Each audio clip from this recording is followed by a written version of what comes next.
cold, sterile silence of the hospital room is only broken by the rhythmic beeping of the machines keeping David alive.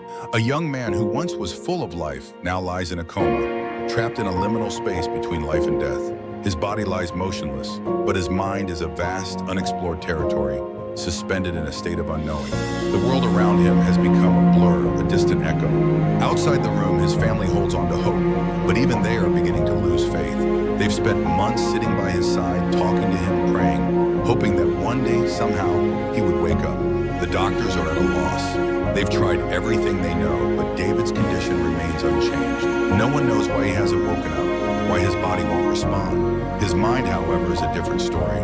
Within the depths of his coma, David's consciousness has not vanished. It lingers, fractured and confused, like pieces of a puzzle scattered across a darkened room. There is no clear pathway, no distinct memory of the life he once lived. All that remains is a haze of feelings and sensations, but there is something more. Something that David doesn't fully understand yet, but that calls to him nonetheless. The world outside. It's almost like a magnetic pull, something just beyond his reach, waiting for him to grasp it. The whispers of his past, laughter with friends, the warm embrace of his mother, the rush of wind against his face during a summer drive. These memories begin to surface, fleeting images that bring a sense of urgency. He must reconnect. David doesn't know how, but he knows one thing for sure. He has to reach out. He has to connect with the outside world, to let someone know he is still here. And in that moment of desperation, David's hand twitches. The faintest motion, so slight it would have gone unnoticed by anyone else. But to him, it feels like a monumental achievement. He doesn't have control over his entire body, but his mind is beginning to awaken. Every fiber of his being is focused on one goal: the phone. There, across the room on a table near the bed, sits the lifeline he needs, the phone. It's been forgotten by the doctors and nurses who have long since given up on believing that David might ever wake up. But David remembers. He can feel it in his bones, in the deep recesses of his mind. The phone is the key. Slowly, with painstaking effort, he raises his hand, reaching for it. The movement is almost imperceptible. His fingers tremble and every muscle in his arm feels heavy, as though it's been asleep for years. But David does not stop. His resolve is stronger than the pain. He finally grasps the phone, the familiar object so close yet so distant. The screen glows faintly in his grasp, a beacon in the darkness. With every ounce of energy, he forces the phone to his ear. It's now, never. The first dial tone sounds. David can feel his heart pounding in his chest, his breath coming in shallow gasps. It's too late to turn back now. The phone call has started, and there's no telling where it will lead. The phone rings, and with each passing second, David feels himself sinking deeper into the abyss of uncertainty. Every time the line rings, he wonders, will anyone pick up? His mind races with the question of whether anyone will believe him, whether anyone will even hear him. The fear of being dismissed, of having his desperate cry for help ignored, grips his chest with an almost physical force. But he has no choice. His body might be lying in a hospital bed, his physical existence in question, but his mind, his soul is screaming for a connection to the world outside. Finally, the phone picks up. David can hear a soft click, followed by a distant voice on the other end. Hello, who is this? David's heart leaps. He opens his mouth to speak, but his throat feels dry, his voice barely audible. Still, he forces the words out, each one a struggle. It's me, David. Is anyone there? It's David. I'm awake. I'm alive. There's a long pause on the other end of the line. The voice sounds confused, almost skeptical, as if it can't quite believe what it's hearing. David, are you serious? This isn't funny, is it? Are you really David? David's pulse quickens. This is it. This is the moment that will define everything. Will they believe him? He struggles to answer again, his voice a mix of desperation and hope. It's really me. I've been in a coma. I'm awake. I can hear you. The voice on the other end of the line pauses for a moment, processing what David just said. But then it returns, cold and distant. David, you've been in a coma for months. There's no way this is real. You must be hallucinating. Your mind's playing tricks on you. David's heart sinks. The weight of disbelief crushes him. How could they not believe him? How could they think he's making this up? The voice, the very voice that David so desperately wanted to hear, now doubts his existence, his reality. The world he's been so eager to reconnect with has shut him out. I'm telling you the truth, David shouts.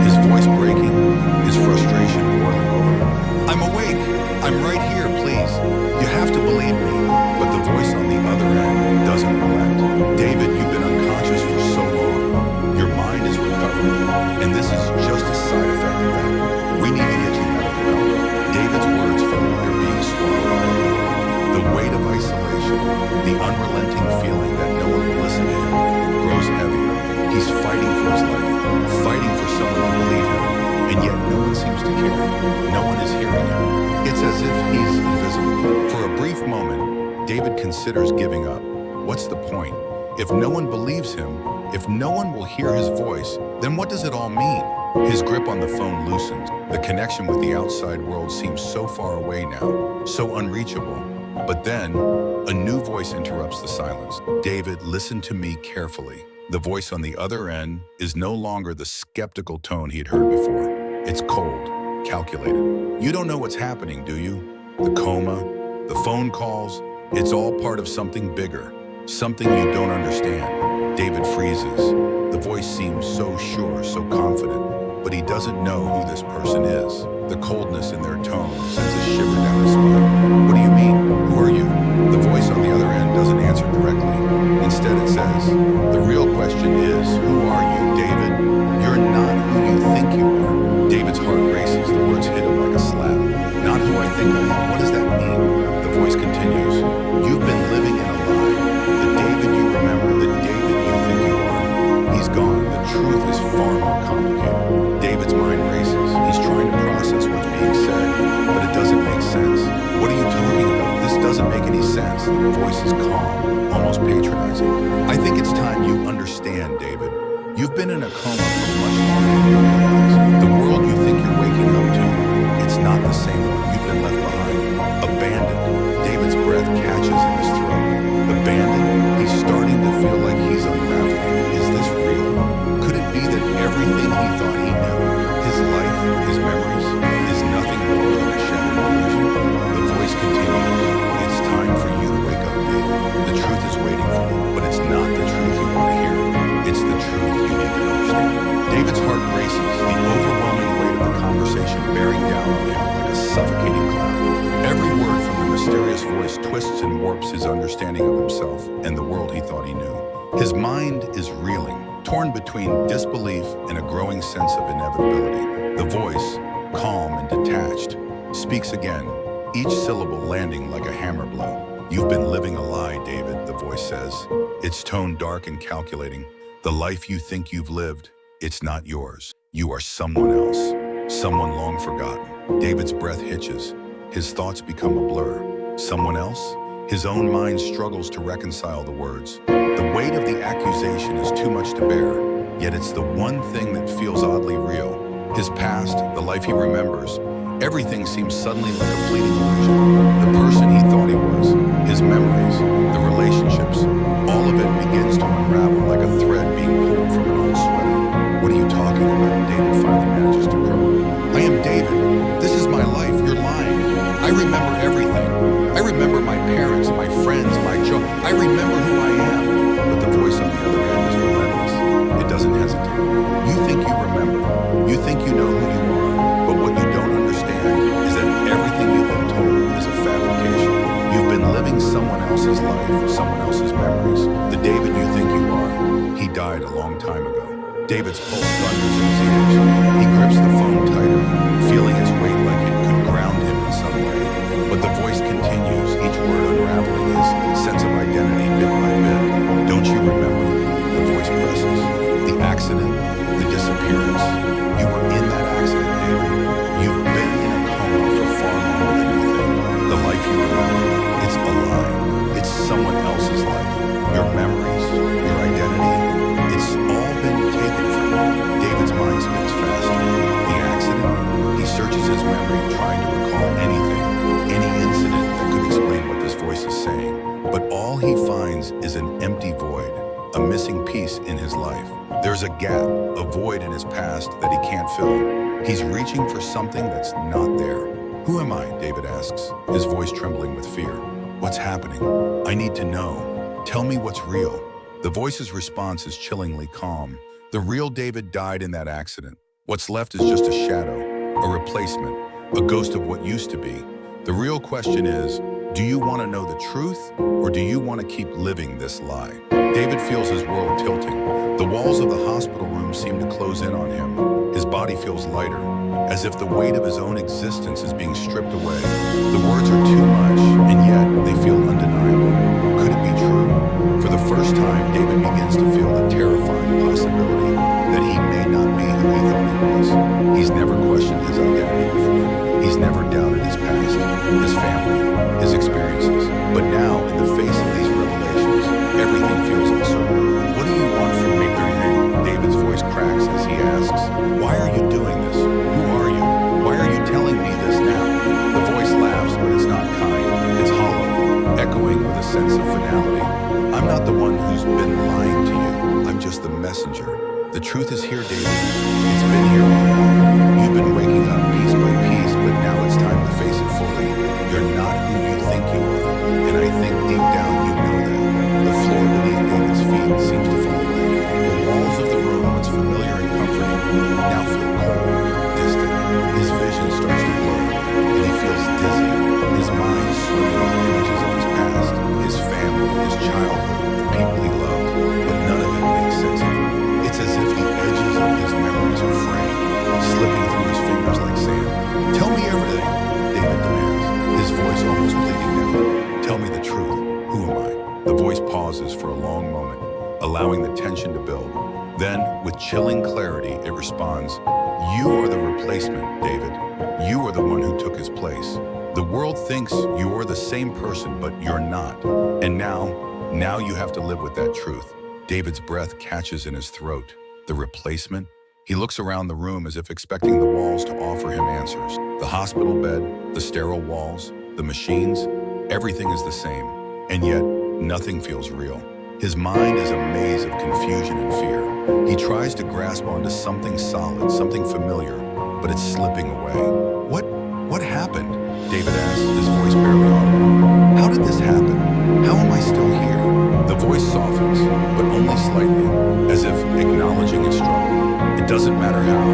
What matters is that you're here now, and it's time to understand what you've lost." David feels an overwhelming sense of grief wash over him. The identity he has built for himself, the life he's clung to, it's all a lie. It's all been fabricated. His life, his memories, are nothing but a shadow of something that never was. As the reality of the situation begins to settle in, David is consumed by a profound emptiness. The life he thought he was waking up to has already been stolen. The people around him, the family, the friends, they believe in someone who doesn't exist.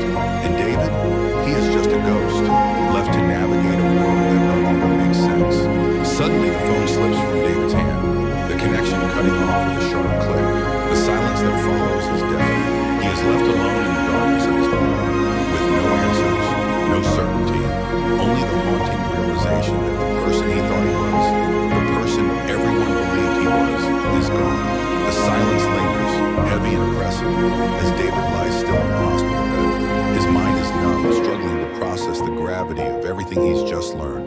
His identity, his entire life, has been shattered.